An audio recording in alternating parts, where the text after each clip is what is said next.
We feel like the Outlander is almost done. I feel the rain a-coming. The following program. Modern style.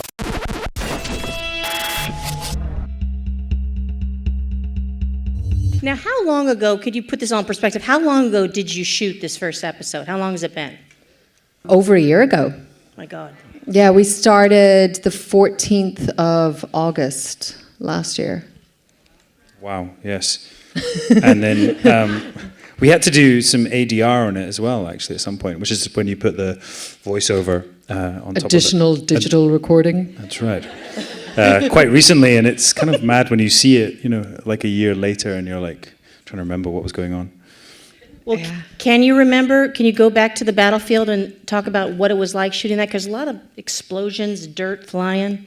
We were all very excited to shoot Culloden. We've talked about it for 2 seasons, so it was good to finally get to do that. And a lot of the people involved, the extras, we have this great sort of reenactment group who work with us, and they were all really excited to do the battle. And it's something, it's very, very much part of the Scottish culture, Culloden. We're all very aware of it, so it was great to finally get a chance to bring it to screen.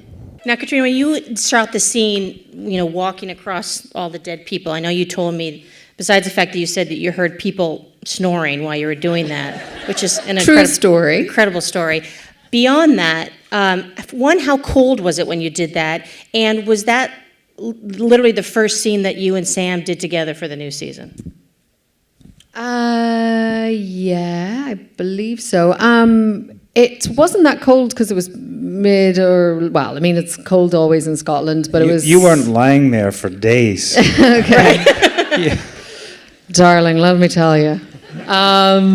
No, it's... I don't even remember what way we shot things because did you start the season or did I start? You started. I started, yeah. So, that would have been like the first week shooting, I guess, wouldn't it? I think it was towards the start of the second, because we'd done a lot of the fight stuff, slowly developed into the evening stuff when it was dark. Yeah. And then I remember you coming in, and that snow, and I just remember thinking, Claire walks through the battlefield and wakes Jamie up, and I was like, gotta be 2 hours work, 3 hours work? Yeah, I'll be done by lunchtime. Flash forward 12 hours later. I'm like, really? You want me to walk again? It was one of those things where you can never think you have a half day ever on this business. One of my favorite parts of that, actually, and it's Ron's script, is the rabbit. It's just such a weird little fact that James sort of, in his deliriousness, sees this rabbit. But we shot the rabbit at the end of this season when we're doing pickups. So, did you? Yeah, so we had this studio set up. So we had some fake dead bodies on the ground, and I had to pretend or try and remember what I was doing. And then we had this little rabbit running around. He would never do what they wanted. So it's my favorite day. Was that Tobias laying on you for hours on end, or was that just some extra? Lots of people. I've had a lot of people lying on me, actually. I had Tobias for a couple of nights lying on me. And then... You had to have had fun with that, too. It's like, dude, you're heavy. I mean, what was that like? It's very intimate. He does this thing. He does... definitely does I think it's getting into character. He's very committed. Yeah, it's I think I don't know. There's an animal there. I don't know. And then we had a lot of stunt guys as well, obviously doing that as well. So yeah, it was a long time, but I loved that whole end sequence with him. When we worked on the fight, the end fight with him for, a few days, trying to get that watertight. Well, I asked about the timing because I don't think it's a spoiler, but we're going to go for a few episodes, and you're going to be apart. After you did that scene, how much time apart did you have from appearing with one another? Only about 2 weeks. Really? Because we shot the Boston stuff, and then our next block, we actually started with the very last scene of episode 8. which was a bit of a head turner for all of us involved. Sometimes in TV, depending on actors' schedules or locations, you have to pull things forward, and we had to do 1 and 3 together, and then we did 2 and 8 together. And so, yeah, we did a bit of time on that. Yes. It is funny how we jumped around so much. It was, kind of weird you have to be really in control of like where you are and where you're at, but I think it works. Yeah, and then it was another while again, and then because I guess the next block we shot 4 and 5 together, so we weren't together at all for that. Yeah, I didn't notice the time at all. Thanks. No, there's definitely, when you're working, and we've worked together now for so long, that there's just something missing, and we share the same makeup truck, and there's just an energy on set, and it's very different when your co-star isn't there. And but this whole season as well, it's been very different, and actually every season. But we're saying goodbye to a lot of actors and characters that we really love. So it has been a sad season, but also very exciting because we have a lot of new characters coming in and new energy as well. Could we do a little time travel? Could you go way back to the beginning when you first began? Can you recall what your first impressions of one another were? Caitriona, you first. What did you think of him? I remember I was running a teensy tiny bit late, which is never a good thing for a test. But I just remember Sam being very calm and very, just very sweet, and he was just very friendly, and there didn't seem to be, I've said this a million times, but some people you walk into a room and they're very posery and they've got a lot of ego and there's a lot of posturing. That didn't come till much later with him. So in the beginning later, he was very, very sweet. How things change. But yeah, no, I just remember him being a very calming influence, and it was very helpful when I walked into that room, and I was very nervous because he'd already got the job at that point. Yeah, I didn't care. I was. You're like, who is this chick? No, I just remember we did the scene. We've probably talked about this a lot, but the scene by the water in season 1. I can't remember what episode it is now. I can't remember. 9. Thank you, everybody. I'll go with that. 9. But it's just a very big scene of the book, and they basically gave us the book to sort of do. It was, I don't know, like 7 or 9 pages or something. It was a big scene, and it got very physical, like it tends to on this show. Yep. And I just remember, she was so pissed off with me for putting in her bear hug, and that was acting. I wasn't pissed off. I was acting. Oh, that's acting. That's good. When was the last time you saw the pilot? Are you have any interest in going back and watching that? Before it came out, I suppose. Yeah, probably when we. Yeah, but it was probably right before it aired. I saw it. Yeah, I was watching. I think I've told this story at Comic-Con, but I was on the plane to Comic-Con, and Virgin Atlantic have Outlander on their media system, so you should probably all fly Virgin. Thank you, Virgin Atlantic. So, fly Virgin Atlantic and revisit Outlander. Yeah, so there was a woman watching the first season, and she was watching, I think, what episode was it? It was maybe 4 or 5, very early on, and I was watching it just going, oh my God, over her shoulder, going, it feels like another person and a long time ago. It feels very different. What have you learned about your characters in the course of that time that you didn't really obviously know? How much more do you know now about the folks you play? I think when we started, yes, you start from a place of, okay, well, this is what I think this person is, but you haven't gone through any of the experiences. You can amass as much sort of background information, and you can kind of try and be like, right, I think we're going to do this, and I think we're going to do that. But once you live through scenes and you live through the experiences, it informs everything you do afterwards. So, it's just a continual process of learning and growing, and hopefully we have a long time more to go, and we'll get to know them more and more as we go along. Yeah, I think they surprise us, and this season is no exception. It's very different. It was amazing to discover who Jamie was or is without Claire. So that was interesting, but it's strange, isn't it? Because every time we get presented with new scenarios by our writers, or it's in the book, but there's always this like struggle internally with us going, would they do that or would I do it? And then you have to find like a place where you ultimately allow the character to do what they would do, and you have to justify it, and then you learn something about the character and go, why did he do that? It's stupid, but ultimately that's the character, and so that's kind of interesting. You two are in this elite club now, actors on massively successful shows. So if you had the opportunity to compare notes or ask advice of a Kit Harington on Game of Thrones or an Ellen Pompeo or Grey's Anatomy. You, Jon Snow. Wait, did you hear what he said? Okay, if you're at a dinner party with these people, what experience would you share with them? What would you talk about? I've just been shooting on a movie, and my makeup artist works on Game of Thrones, so it was just interesting to talk to her about how that runs, and it's just the similarities, I guess, are quite interesting. But it would be lovely to sit down with those people.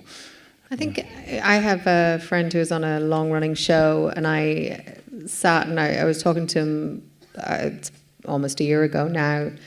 But I think it's how do you retain the freshness season after season? I think that's something that you always try and strive for, that you never really want to rest on your laurels, and you never really want to just do the same thing over and over again.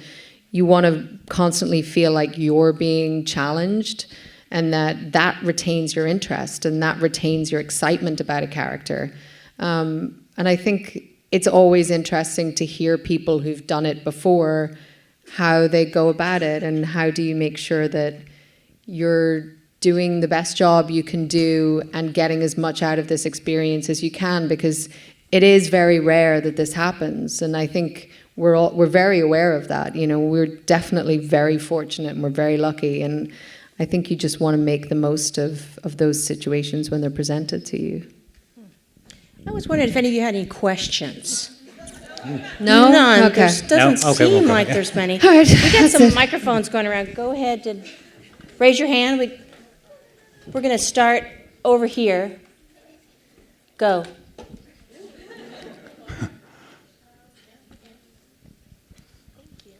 Hello, thank you so much. Ooh, my voice sounds so bad. You gotta say what You can hear yourself. It's weird, weird. isn't it? Yeah. By the way, let us know where you traveled from too. I traveled from Astoria, Queens. Yay! Okay. And so far. My question is for both of you. I'm curious to see, for every episode, about how many hours do you guys have to shoot? Because I know it's probably like 50 pages. All right, can somebody do maths really quick? Not me. So we generally shoot, 12, sometimes 13 days an ep, right? Yeah. Yes. Thanks. We double bank. So that's, then that's 11 hours shooting, 12, no, 12 hours shooting days. 12 hours shooting. Unless it's a 10-hour day. Yeah, sorry. So 12 hours shooting, 12, 13 days a week. Someone can calculate that because I can't do it. But then they go over sometimes. So we actually, in comparison to a lot of shows that are shot in the US, a lot of network shows or a lot of shows that are shot here are generally on an 8-day schedule. So we do have the luxury of more time. I think that's partly because the nature of our show, we don't really get to run 2 units at the same time. I think also we shoot outside a lot. That also, and we just like to put a lot of effort into what we put on the screen. I think the prep as well, on like a modern TV show, I think you could probably turn up, an hour before and get your hair and makeup done, and you're on set. We have so much. We're in hair and makeup. Takes a long time to make him Jamie Fraser. It does. Next question, over on this side. Moving on. Hi, I'm Jennifer, and I live in Harlem, so not a far away. If you could appear on Broadway, what role would you want to play? Ooh. Does it have to be a musical? No. It doesn't have to be a musical, just something I can market. I would love to do The Lovers, a Harold Pinter play. Oh, that's great. I could be... Do you want to do it together? Yeah. Should we do it? You know, the second half of the young couple on the hill, I could be the really young kid. He's like 14 or something. Yeah, I think I will. I think you've passed that. Yeah, I think babe. I'm past it. It's like, Next question over here. Hello, I'm Lisa from Iowa, so a little bit further away. That's far. Flight. Soon to be Alaska, so a little bit further. oh, wow. Yeah, my question is for both of you. Many of us in here get the story from the books or from Davina Porter or from what you guys do, and we talk often about how we have different Jamie and Claire. We have a book Jamie and Claire, we have a Davina Porter Jamie and Claire, and then we have you guys. When you guys read the books or audiobooks or however you choose to digest that material, do you imagine each other or do you have your own Jamie and Claire? That's a legit question. That's a completely legit question. I don't know. I mean, I read the books. What do you mean you don't know? I mean, I don't think I've thought about it. I mean, I don't think they're no, they're not us. I don't know who they are, but they're different people in my head. I don't know. Yeah. Well, you answer the bloody question. Well, no, yeah. She's a lot more mouthy in the book, isn't she? Like, shut up. Careful. Shut up. No. Jamie's. Do you go through going my bit, But her basically. bit, her bit, Is that going to be my day off? I might have a day off then. day off? Day Oh, off. damn. Oh, fighting again. Oh, scars. Oh. Thank you, and thank you, Sam, for MPC as well. Thank you. Thank you. Thank you. Thank you. This side over here. Hi, my name's Gretchen. I'm from Pennsylvania. And hi. I would like to know, when you first signed on for Outlander, were you prepared to stick with it for many years to come, or did you expect that you would be renewed for season after season? Do you have any No, idea? I think, I mean, I don't know. Well, we signed on for quite a few seasons when we signed on, but you always do that. You know, I think before you even are given the job, they're like, it's just standard practice. They're like, and if we decide to give you this job, you're going to have to do it for this many years. Of course, yeah, I'll and do you're like, it. yes, just give me the damn job. Yes, of course. But you just have no idea. Like, you've no idea how anything's going to be received. I didn't even realize we were going to be shooting for longer than a year. I remember getting an email from my lawyer, and he was like, you do realize you're going to be there for a year, and it's in Scotland because I lived in LA. And I was like, yeah, it's great. I don't care. I'm going to do the job. And then you're like, wait, that's a year? Like, I don't know. What did you think? Yeah, I mean, this whole thing has been just kind of crazy, hasn't it? I mean, I think every season, I think it's not going to go again. It's not going to go again. And I know, it's going again. Oh, it's going again. But you don't know, Because and you you s- never want to take anything for granted. And as an actor, I think you're always prepared.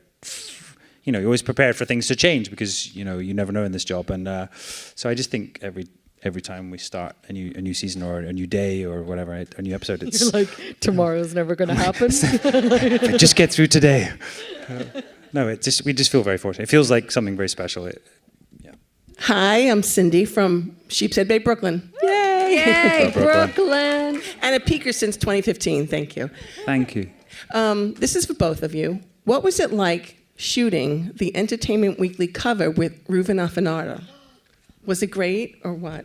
I love him. Adore Reuven. He is an artist. He has the most gentle demeanor. he creates this lovely space where he just goes, and just a little here, and just a little there, and you're like, oh, I'll do anything you ask me to. It was beautiful. I mean, it was just a really beautiful day. It was before we started shooting any of the South African stuff, so we just arrived. The costumes are brand new, right? It was the first 2 days that we got to South Africa. Oh, yes, yeah. They've got their own little Caribbean town and a little fake. You've got the motorway going past. Yeah, It's very odd. but it was incredible, right? Yeah, I think it's a great look to the show and very different to what we've done before. So thank you, Entertainment Weekly and Reuven. Thank you, Entertainment Weekly. Yay, thank you for the said. contest. Yay, thank you. The standing up woman in the back going nuts. There you go. Hi guys. I'm Stephanie from Setauket, Long Island Outlander fans. Woo, we're live Oh, Stephanie. audience. Hi guys. I'm really curious. When you finally, Sam, were able to stick that sword through Blackjack, finally after 2 seasons, and Caitriona, how did that feel? I mean, did you like feel it inside? Because it's been something that's been, you guys have been like playing, like kill him, no, wait a year. It's been a big thing. So I just want to know what your feelings were about that. They wouldn't let me put a sword through him. But I tried. I did punch him in the face, though. I didn't mean to, but no, it's a great end to that story, and I think this triangle between the three of them has been kind of the start of the story for us. So it was really sad to say goodbye to Tobias in that sense. I mean, he was still hanging around as Frank, but it was just so fun, and I think it's a really weird world that they go into in this episode. It's almost. They've been fighting for so long, and it's almost like Hades or something, and suddenly everyone's not there, and it's a very strange place. And ultimately, they both almost die together in an embrace, and I think that's really messed up. And I think... It's Diana Gabaldon, thank you. But yeah, I think it's a very worthy end. I have a question about the outfits you guys wear. You're in 3 seasons now, you've gone to different countries, and now... You've worn many outfits from different countries. Which one was your favorite so far? Yeah, for me, the kilt. I mean, not to, it's like Scotland for me is the character, and that is something I've really enjoyed. And the progression away from that was like hard to swallow, but that's the period, and also that's the story of what happened to this culture. So it's sad to say goodbye to it, but also exciting to see where these characters go. And the costumes have always been a reflection of the character as well, and that's been amazing by Terry and her team that they've told the story through the costumes. One of my favorites, I think, is and it's probably one of the least glamorous, but the dress it's the tartan. It's kind of the tartan navy and green dress. Yeah, because it feels like that's Claire in Scotland, and that's so representative of who she is. It's very bold, but it's sensible, which I like about it. No, it just really represents her, I think. Hi, Tina and Ellen from Chicago. Hey. Hi, Tina. Hi, Ellen. We flew in from the Windy City this morning, and so. Here's my question.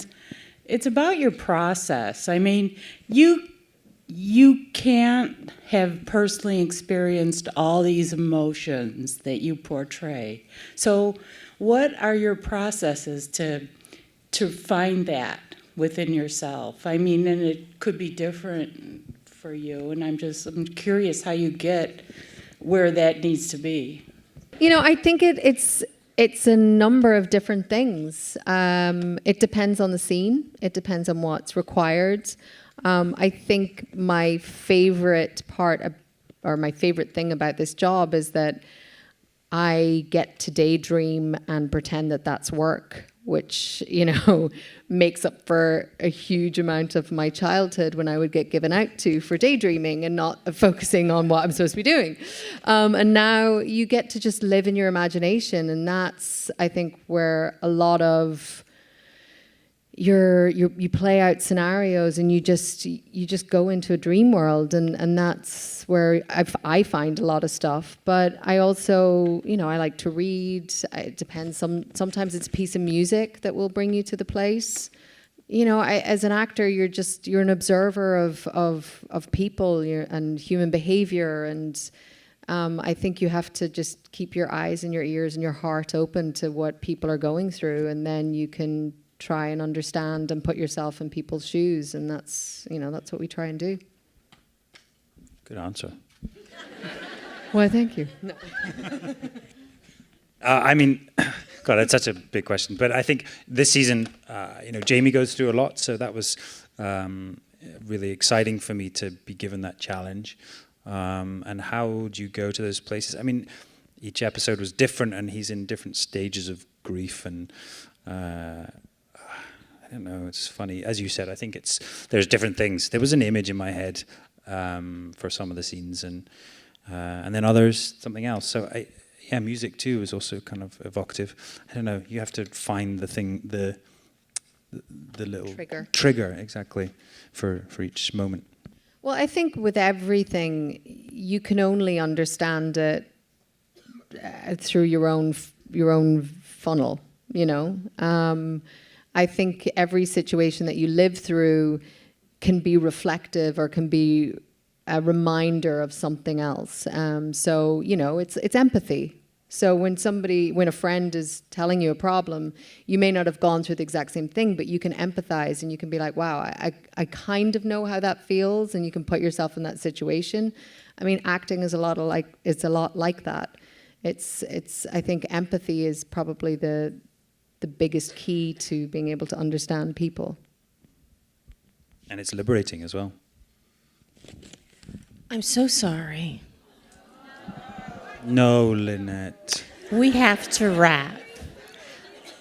But there's one other thing I wanted to ask of you. Ellen DeGeneres holds the record for the most retweeted selfie. I think we should try to break that. Yeah. So I was wondering if you wouldn't mind posing with them for a selfie.